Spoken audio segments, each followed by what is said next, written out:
All right, next competitor is up. He's already through the first set of cones. Easily over the teeter-totter. Yeah, he's another athlete. Again, you'll notice that he doesn't have a safety helmet on, and that's only because he relies on his head to operate the changes of direction and the way that the power chair, the speed of the power chair through the obstacles. It's an exception that's made.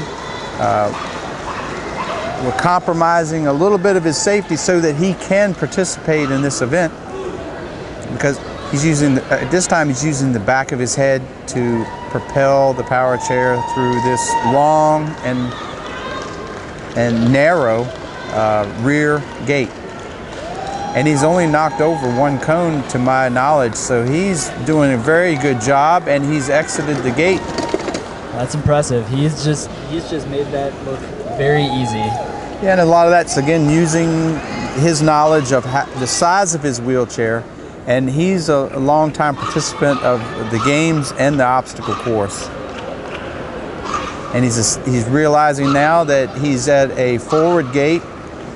He returns back through the gate in order to go through that gate properly. If he went through that gate in the wrong direction, he would be disqualified. That's something you definitely don't want to see, especially considering all they're putting into each one of these obstacles and trying to get through. That's something you don't want to see, a disqualification. I think I even hear a few service dogs cheering on their owners in the crowd. It's important to realize that a number of the athletes have service dogs that help them in their daily lives in negotiating obstacles, but those service dogs aren't used in this arena.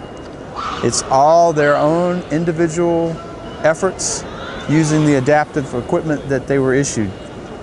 And of course their own accomplishments as well.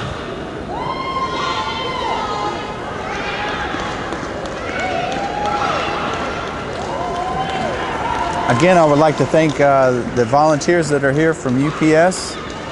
And UPS is also a host sponsor, as is Toyota.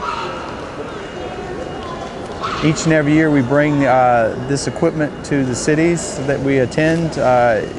UPS is involved in shipping all this equipment, to which what you see here today is roughly a third of the equipment that we have in our inventory. And we'll be in Richmond, Virginia next year, so between September and the earlier part of 2012, all this equipment will be shipped to that site. And that'll actually be the 30-second games.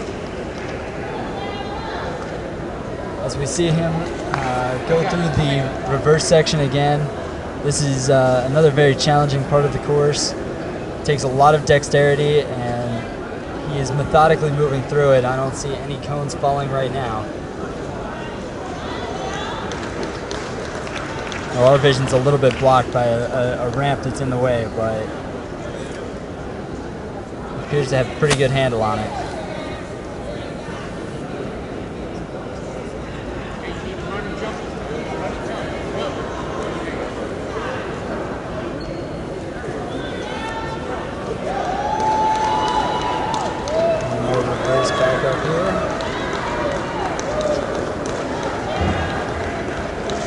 You mentioned this is the 31st game, so we've been doing this for 31 years, and the obstacle course was one of the pioneering sports that was delivered back in Richmond, Virginia, 31 years ago.